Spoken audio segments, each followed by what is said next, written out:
Hello viewers, welcome back to another episode. Today we have a very nice important videos to share with you guys. And as we know that today technology is at its peak. And there is a new technology emerging known as AI. Now first I want to discuss with you what is the meaning of AI. AI means artificial intelligence. And what does that mean in details? Now I will quote from this paper. It's a wide-ranging branch of computer science concerned with building smart machines capable of performing tasks that typically require human intelligence. So this machine requires human intelligence to do their work. So there's a video that I have and I want to share with you guys. Please fasten your seatbelts and prepare yourself and listen to this video to the end, please.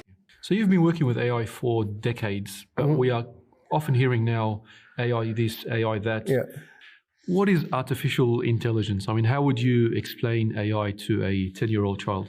Yeah, so artificial intelligence, historically how computers have been programmed is you tell them to do A and B and C. And no matter what they experience or what things they see, they don't change their behavior over time. The essence of artificial intelligence is learning from experience. In other words, every time the algorithm or the computer sees a new example, it's trying to work out what can this example teach me about the world. Throughout our lives, we actually use AI a lot. So for example, when you finish watching a video on Netflix, how does it decide what you should watch next? The AI has been looking, people who watched movie A always like movie B, or 50% of them watch, movie B. And so in so doing, you're actually starting to notice patterns in the world. No longer is the computer being told exactly what to do, but it's being told to adapt and modify. And that idea of adaptation is really something that historically has been something that only humans do.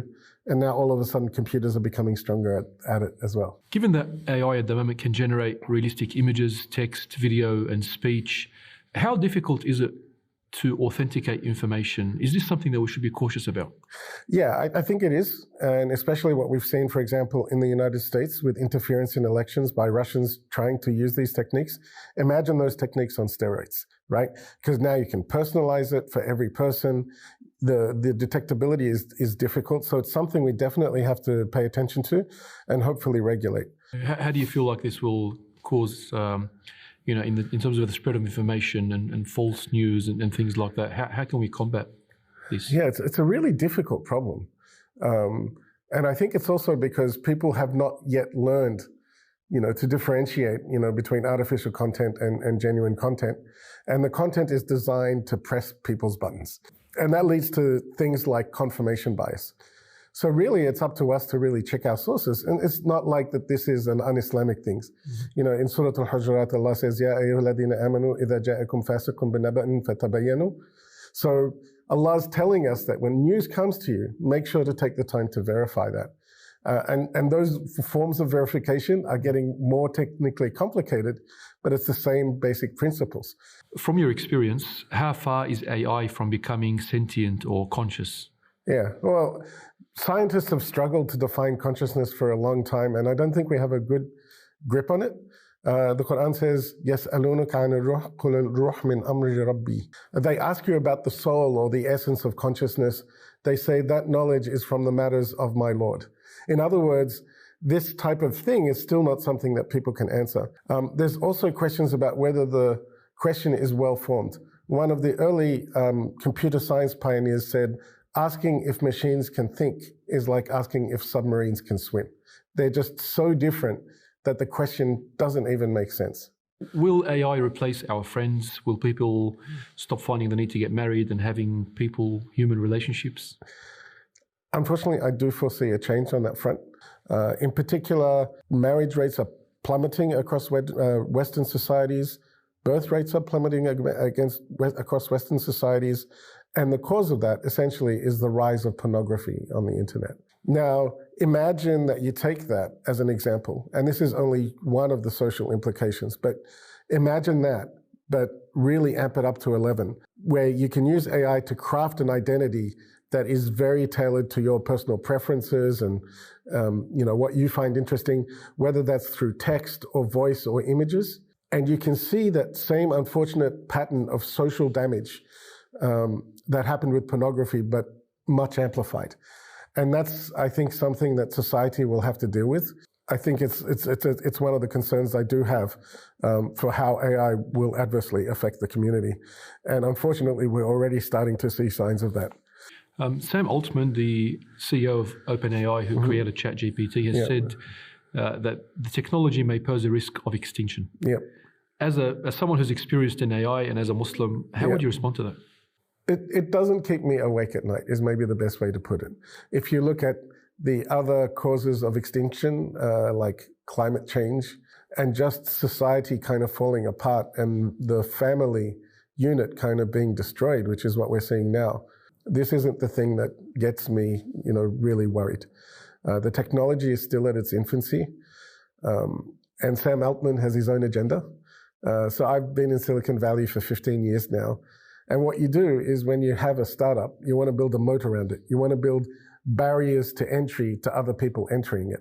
And so what you do is you get the government to do your dirty work for you, introduce regulations that you know how to meet that other people don't know how to meet. And that's just how business is played. So while I respect Sam Altman's technical abilities, it's also very important to understand that he has an agenda here that he is trying to pursue. And that's just what he's going to do as the CEO of OpenAI. What are some potential uses of AI in the Islamic space that can actually contribute positively? Yeah, I think I've seen some very interesting applications. I think one that really demonstrates the possibilities is Tartil, which is a mobile phone app that listens to you read Quran and tells you when you make a mistake. Historically, this has taken you sitting down with someone or finding someone to be your buddy. But this app makes it so much easier. So it's like a general tool that can be used for almost any purposes. The apps that can generate images can generate artistic images that encourage us to kind of really reflect if they're in the right hands with the right prompts. There are so many exciting possibilities here in terms of just every aspect of Islam. So as an expert in AI, do you trust the information that comes out from these bots and programs? No, I don't. I know that may sound counterintuitive to people, but I've spent a lot of time working with these bots firsthand, and I know that they have a problem with what's called hallucination. It's not just that they are ignorant, which means that they don't know, but they hallucinate. They don't know that they don't know. In other words, they can make stuff up, be 100% confident that it's correct. They call that Jahl Murakkab in Arabic, when you don't know that you don't know. Yeah. So yes, the big problem with AI is Jahl Murakkab, right? Yes. Nothing stops it from making up a hadith that doesn't exist, for example. And the current iterations of the technology have a problem called hallucination. They just make things up. So there are certain chatbots that if you ask them right now, do I need to wash my knees as part of wudu? Will tell you, yes, you have to wash your knees as part of wudu. And so sometimes they'll make things up, and especially dangerous is they can be very confident that they're and wrong at the same time. So they won't tell you, I'm not sure. They will just give you a confident answer. So I think we have to kind of be very cautious about using AI in the religious space. I think there are uses. Imagine, right now searching Quran and Hadith is still very difficult. Because often we look for words, but words don't capture meaning. And one of the great things with these AI systems is that they capture meaning, or what's called semantic information. And that makes things like Hadith search and Quran search potentially much better. And that could also be a very awesome tool for scholars, but scholars have the wisdom to interpret and judge that. So in the past decades, we've seen the problem that we've had with Sheikh Google. Yeah. Are we going to have the same problem with Sheikh AI? Yes. I mean, that's the short version of the answer.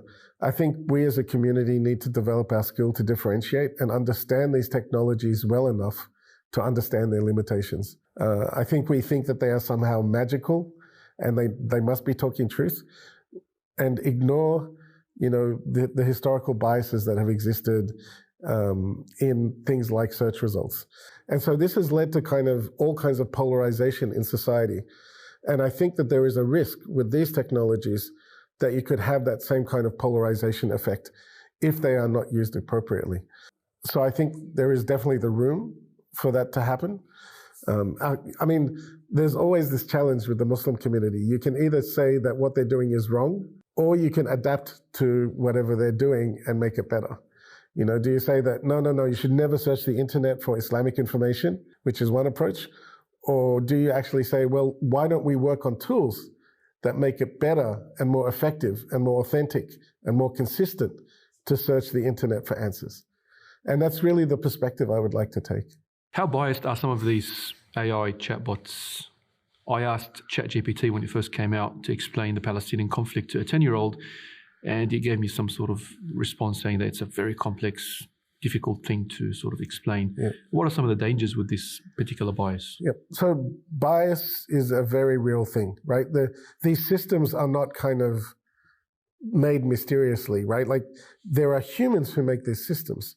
And there's two things to think about. One is the piece of software that they write, the algorithms, right? And then the other thing is that the data that they use to build the models. The models are the things that do the thinking, if you like. So imagine a programmer is sitting there in California. He has probably a Western liberal bias. He's not even aware of the bias, because that's one of the challenges with bias. And he's making choices about how the algorithm works and the data that they're using to train the algorithm, and goes, oh, this is good data, this is bad data. Even if he doesn't mean to introduce bias, bias is going to make its way in. And this is something that has been comprehensively proven, and especially the work of Timnit Gebru, who used to work at Google, and then when she published papers in this area, got fired, really demonstrates that this bias is a real thing. The good news is there are ways to reduce the bias.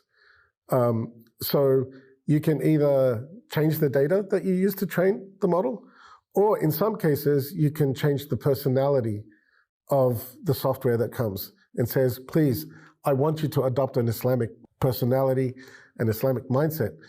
And in my own experiments, that's something that's actually worked surprisingly well. We've seen the impact of social media on our attention spans. Yeah. And given that AI has the ability to write up our assignments and make some of the thinking tasks a lot quicker, yeah, will this make us a lazy or a dumb society? Ooh, that's a very, very tricky question. Every time a new major technology was introduced, people had concerns that it was going to cause the destruction of humanity. So even when published books, when printing presses came out, people were like, this is going to damage people's memory and is going to make everything worse and no one will remember anything. But now we see that the net impact of books has been positive. Having said that, you have to ask the question, has this gone too far? Are we now living in such a society of ease that it affects our value judgments, right? So when knowledge was hard to obtain, and when it was hard to learn about Islamic knowledge, we seem to have respected it more. They used to travel for months to get one hadith. Exactly. And now we live in an age where you can get every hadith in 10 seconds. Every hadith ever written, ever documented in 10 seconds. But it hasn't really made us like better Muslims, right? Because there's a difference between knowledge and wisdom. And that's my concern with this technology as well. Sometimes when you make things easier and more accessible, you devalue them in the process. And that's really my fear. Is there a transhuman agenda at play, a movement to merge humans and robots together? Yeah, I mean, there are people who have that view within the community and talk a lot about things like the singularity, when we'll come together and there'll be a new species, Homo roboticus or something like that. We're not really seeing things go in that direction. And there's always going to be people on the margins who have crazy ideas. But I don't think this is something that I've seen like a conspiracy happening in Silicon Valley, to merge humans and robots together. Could the advancements of artificial intelligence possibly cast a doubt on the awe-inspiring nature of Allah subhanahu wa ta'ala's creation? Not for me, certainly not. If anything, it's the opposite. And all of these machines, all of these, crazy algorithms, we still can't, there's a verse in the Quran that talks about humanity creating a fly. We haven't even managed to create a fly. So, I mean, the thought that this is going to somehow affect our iman because we've kind of glued together lots of information of the internet and made like a little they call them stochastic parrots, random parrots. Like think of these things as like lots of monkeys that are being trained on the internet, as if that reflects something and a change in our faith. That seems preposterous to me. Given that AI has the capability of replicating human voice, matching visuals, or even bringing back to virtual life someone who's passed away, is AI playing the role of God? You'll notice that there's something common to all of these patterns, which is all of these algorithms, they need something to get them started. So even if you want to create someone who's alive after they were dead, you need like every email they've ever sent or every phone call that they've ever made. All these things are doing is just replicating things that Allah had. I remember Muhammad Sharif used to tell the story of, scientists who said, we can now create like a tiny little insect. And they have a discussion with God and God says, well, then go get your own dirt and elements that you use to make the insect. All this is doing is clever reassembly. If anything, it just lets us wonder about like how Allah did this in the first place. How can a Muslim ensure that AI does not ruin their relationship with Allah subhanahu wa ta'ala? Yeah, that's a very, very deep question.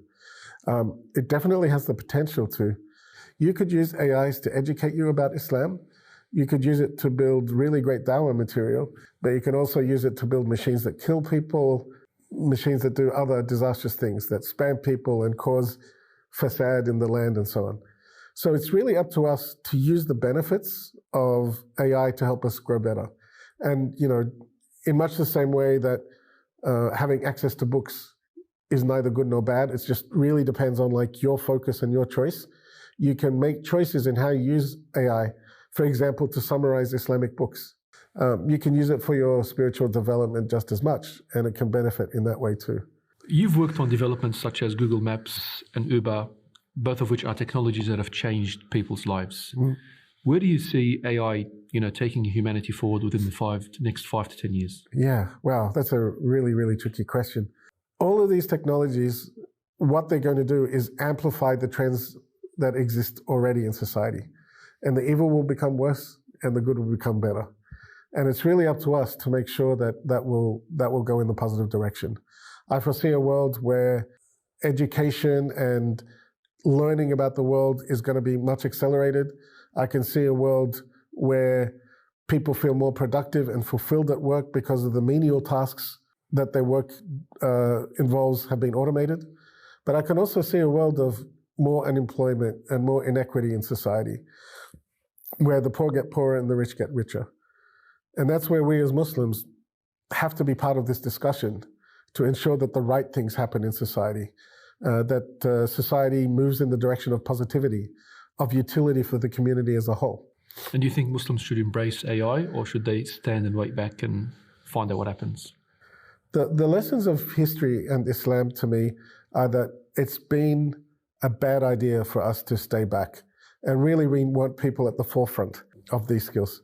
So I think about, when the printing press was introduced, originally many scholars opposed the printing press because it was seen as destructive to knowledge and putting these hands on the people. The same thing if you remember back to the internet or satellite television. Muslims were originally opposed only to later embrace these technologies and start to use them and miss out on the benefit of all those years when they said that they were not really very useful. So I think if we have people who have the right mentality, who can take the time to understand this technology, we have the opportunity here to direct this technology in a way that we think could bring about more social good and less social harm. And I don't think we can stick our heads in the sands. If we don't have Islamic alternatives for people, people are just going to go use ChatGPT or whatever else. So it's really important for us to be part of this narrative from the beginning. And that's become a driving factor for me personally, investing in this space, because it is going to be an agent of social change, and I'd rather have it play out for us than against us. Dr. Walid Quddus, Jazakallah khair for your time. It's been a very beneficial discussion. Absolutely. It's been an absolute pleasure talking to you today. Assalamu alaikum wa rahmatullahi wa barakatuh.